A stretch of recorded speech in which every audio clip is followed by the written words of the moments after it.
Back on the road. Yep, we're back on the road. It's Justice for Georgia, our podcast. We're just trying to show you some of the things we're doing right now. And you want to tell them about what we have going on today? Yes. So today we are going to be out there with Promote Positivity Movement and Social Change, the Atlanta chapter, to pass out PPE and food to the homeless during this aka pandemic that we're in. So we all know that when we're saying Black Lives Matter, you can't say Black Lives Matter without caring about your community. The community comes first.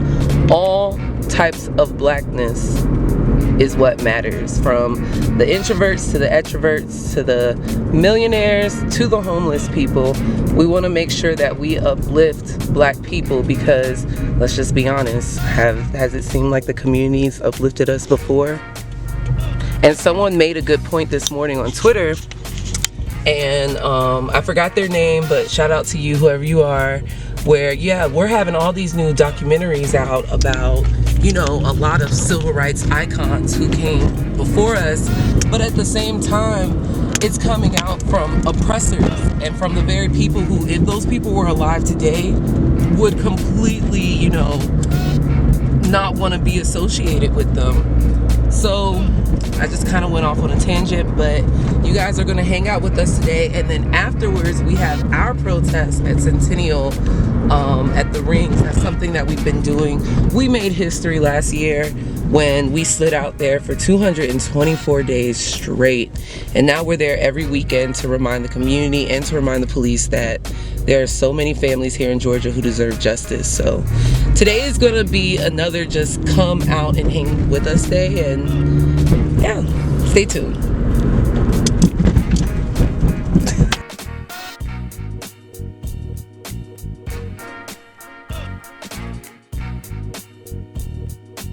The box are as heavy as they look. Hey Todd. This is Britt and Johnny from JusticeForGA. Nice to meet you. How are you, Johnny? Hey, Britt. How are you? Good to see you again. Good to see you. Thank you all for coming on.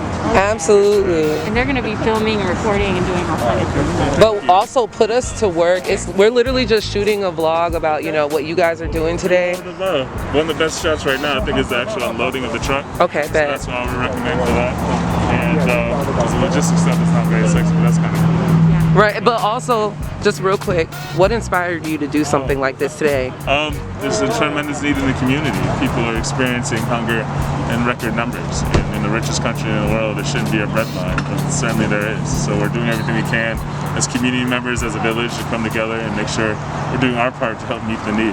Absolutely. Thank you, King. Thank you very much. All right, we'll capture some of that. And then just put us to work as you see. Sure, Please. thank you. Okay.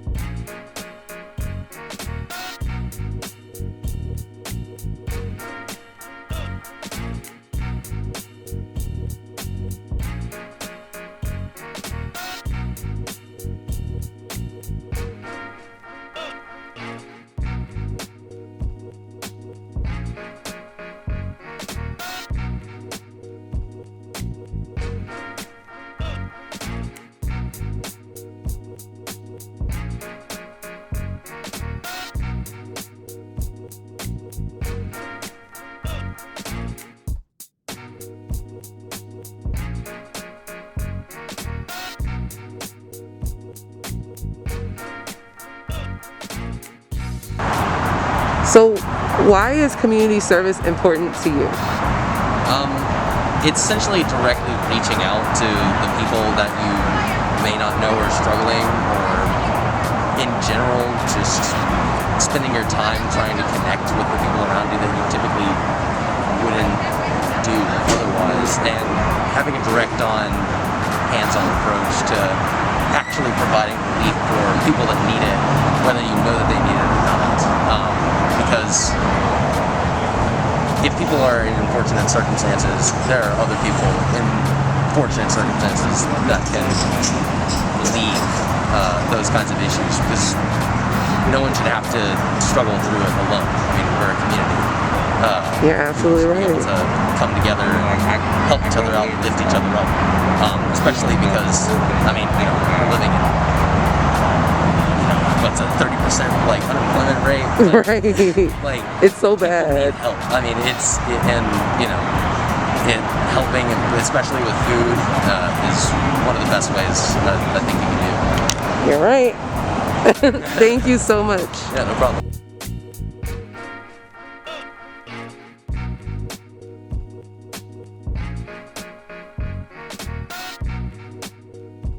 Filming.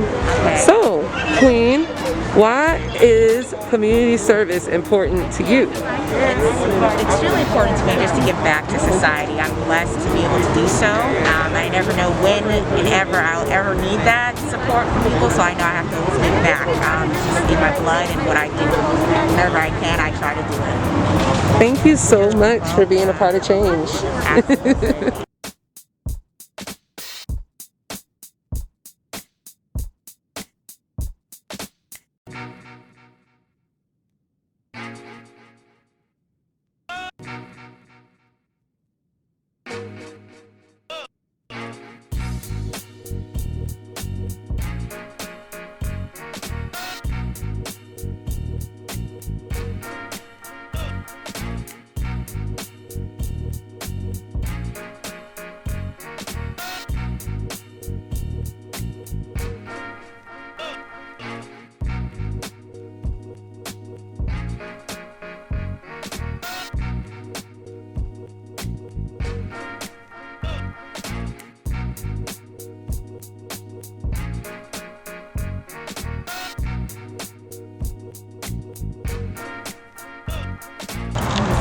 Alright, Queens, so go ahead and say your names.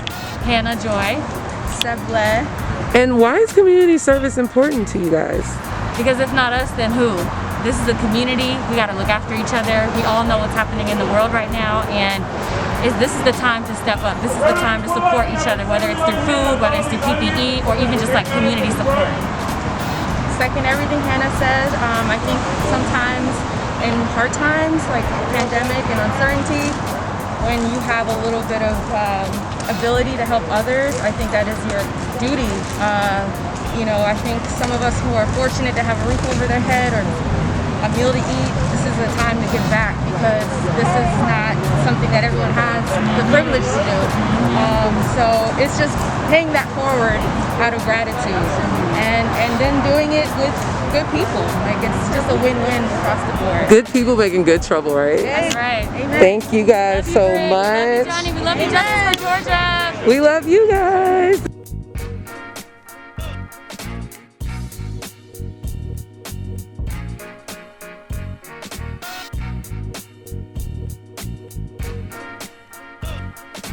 What's your name?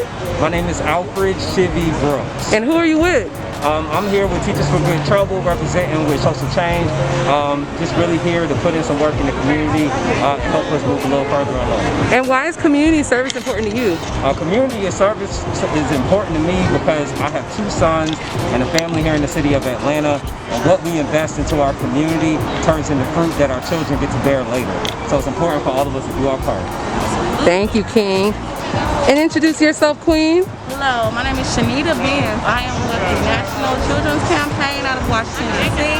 I also am a proud parent of 2, and I am on Absolute Justice now on Instagram. It's very important to me that we provide community service, because it helps us to connect with the people that are our teachers, are our neighbors, and it helps for everybody to be all on the same page. For justice, that's right. Thank you.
DeAndre Phillips was in the car with his friend. His friend had to go to the police station, so he stopped and parked his car there to go inside to handle some business. While DeAndre Phillips was sitting in the car, a police officer pulled up behind him in an unmarked car, 2 cops. They come up to the door of the car and they try to forcefully remove him from the car. They get into a little scuffle. Somehow, DeAndre Phillips ends up back in the car. The police officer gets in the car with him and ends up shooting him in the neck, killing him, even though he was unarmed, even though he did nothing wrong. He deserves justice. So this is Jamarian Robinson. This isn't the only poster we have of him, actually. We have 2 more posters. Copyright. You want to start over or just cut it? No, it's fine. Okay, go ahead. But this is how his mother had to identify him after he was shot with 110 rounds and left with 76 bullet wounds while being at a friend's house and a no-knock warrant was being served. He was only 5'5", 115 pounds. It makes no sense that a mother has to identify her child like this. Another thing is, this is how she found out about his hand. When she was at the funeral home, she found out that she had to put gloves on her son's hands because they had shot through both palms of his hands. We are standing with you, Ms. Robinson, and we will continue to say Jamarian Robinson's name. Austin Kane Jr. Austin Kane Jr. was an activist just like us. He was fighting for police to keep their body cams on at all times. Unfortunately, it was this police officer who came in contact with Austin Kane Jr., turned his body cam on, ended up shooting and killing Austin Kane Jr. He was killed doing a police officer doing the same thing that he was trying to prevent. Austin Kane Jr. was an activist. He fought against this. This isn't wrong. This isn't right. Something has to be done about this. It's filming. So this is Jimmy Atchison, along with the officer that killed him. Jimmy Atchison is a father, a son, a brother to a beautiful pack of girls and a beautiful family. And basically officers had given him a conflicting command to come out and surrender or to stay inside. And so he decided to come out and surrender, and they ended up shooting him point blank in the face. To this day, Sung Kim has still not been held accountable for his actions towards this young man. We are fighting for Jimmy Atchison's justice. March 3rd, 2018, Charlie Tilson was having just an issue with his mental health. He needed help. He needed some assistance. Instead, the police were called. They arrested him. He was thrown into jail. They left him in there 9 days with no food or water. On March 12th, his body was discovered. After 9 days, he had died from dehydration and also a lack of food. Also, his body was bruised, including his spine. We need answers for what happened to Charlie Tilson, and we need people held accountable.